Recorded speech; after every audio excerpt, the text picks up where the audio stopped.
Halo, kita sambung lagi. Oke, 3.3. 3.3 ini adalah darah manusia. Oke, sudah pasang musik. Cikgu harap kamu boleh dengar. Cikgu punya penerangan sambil dengan musik yang ada di belakangnya. Oke, tanpa buang masa, jom kita terus. Komponen dan kandungan darah manusia. Darah mengangkut oksigen dan nutrien ke sel badan. Kuat musik dia, bikin terkejut. Oke, cikgu sambung semula. Komponen dan kandungan darah manusia. Darah mengangkut oksigen dan nutrien ke sel badan. Darah juga mengangkut bahan kumuh dari sel badan. Darah merupakan sejenis campuran kerana darah dapat diasingkan kepada dua komponen iaitu cecair kuning dan terapung di atas cecair merah. Komponen darah lazimnya diasingkan dengan menggunakan kaedah emparan. Campuran darah diputarkan dengan cepat dalam alat emparan. Hematologi. Ini ada dalam latihan yang cikgu bagi.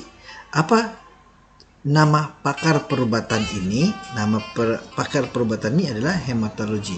Ahli hematologi ialah pakar perubatan yang mengkaji komponen, kandungan dan penyakit berkaitan dengan darah manusia. Oke, ini adalah segambar sedikit tentang bagaimana pengasingan komponen darah ini dilakukan melalui kaedah emparan. Yang mula-mula dikasih masuk, ini adalah yang asal. Tidak perlu cikgu punya laser. Ya sudah, cikgu mau tukar pula. Cikgu mau guna warna kuning kali ini, kecil saja kuning. Cikgu menggunakan laser. Anda boleh tukar warna, sorry. Oke, keadaan ini adalah yang awal. Ini pula yang kedua. Selepas diemparkan, ada cecair kuning di atas, cecair merah, dan ada juga di tengah-tengah sedikit. Oke, komponen darah. Darah terdiri daripada ampaian sel darah merah, sel darah putih dan juga platelet dan juga plasma darah. Plasma darah terdiri daripada kira-kira 90% air dan 10% bahan terlarut mengalir ke seluruh bahagian badan. Bahan terlarut tersebut termasuklah nutrien, gas karbon dioksida, enzim, hormon dan juga bahan kumuh. Kumpulan darah manusia. Cikgu pun baru faham juga macam mana perbezaan antara darah itu semua. Rupa-rupanya kalau kumpulan darah A ada antigen A, tajam-tajam. Antigen B, bulat. Antigen AB ada dua-dua, bulat dan tajam. No antigen adalah kosong pula. Darah O. Darah manusia dapat dijelaskan kepada 4 kumpulan darah iaitu A, B, AB dan O mengikut jenis antigen sekiranya ada dalam sel darah merah. Jenis antigen yang wujud dalam sel darah merah ialah antigen A dan juga antigen B. Kalau ada dua-dua antigen artinya darah AB. Kalau tiada antigen, darah O. Okey. Kalau kumpulan darah A, individu daripada kumpulan darah A mempunyai hanya antigen A, manakala kumpulan darah B hanya mempunyai antigen B. Kalau kumpulan darah AB, individu ini mempunyai antigen A dan antigen B, manakala kumpulan darah O tidak mempunyai antigen A ataupun antigen B.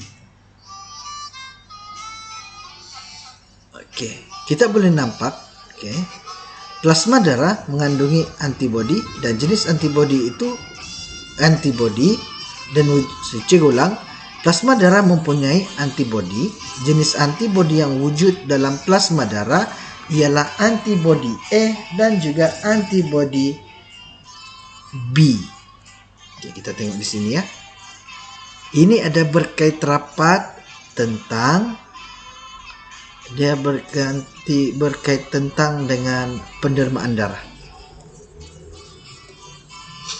Kan betul kan? Seorang individu yang mempunyai antibodi anti-A yaitu darah jenis B tidak boleh menerima darah jenis A dan AB kerana kedua-dua jenis darah tersebut mempunyai antigen.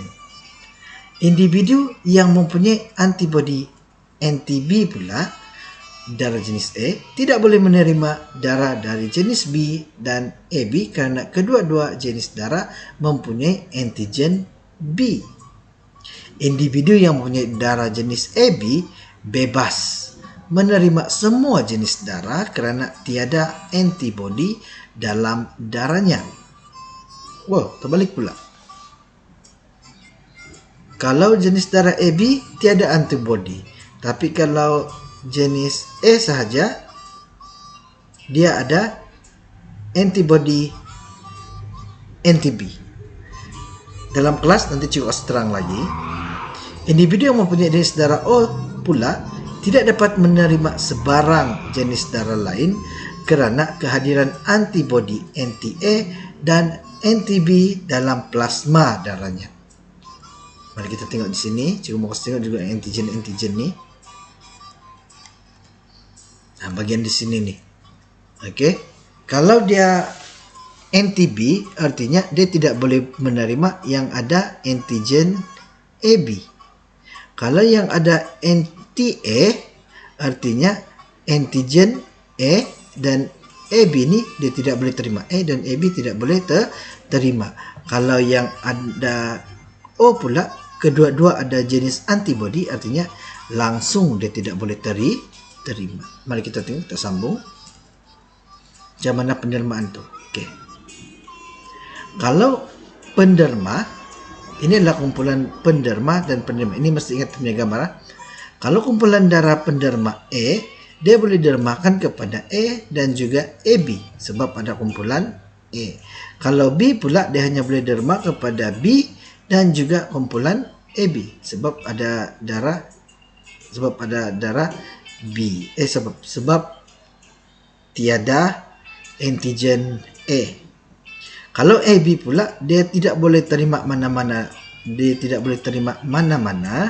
tetapi dia hanya boleh derma kepada kawan ataupun kumpulan darah AB sahaja. Manakala O pula semua dia boleh beri. Kenapa pula semua boleh beri? Oh, dia tidak boleh terima. Dia tidak boleh terima sahaja.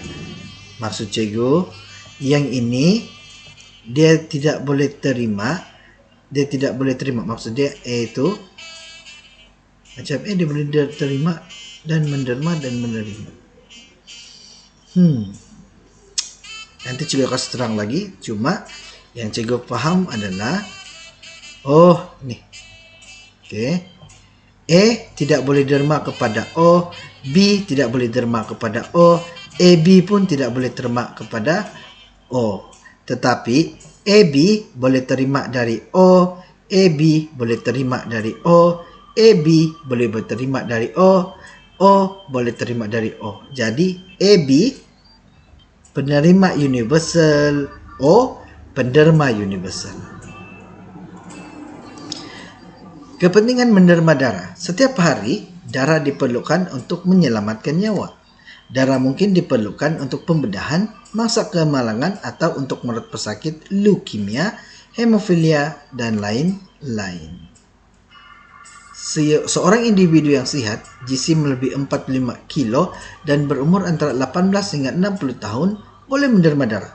Seorang penderma boleh menderma sehingga 0.5 liter darah pada satu masa. Apabila seorang individu menderma darah, jumlah sel darah merah di dalam darahnya berkurang. Hal ini memaksa sumsum tulang untuk menghasilkan sel baru. Badan individu tersebut akan menjadi lebih bertenaga dan dapat berfungsi dengan lebih baik. Maka tamat 3.3 berkaitan dengan darah manusia. Kita sambung 3.4 selepas ini.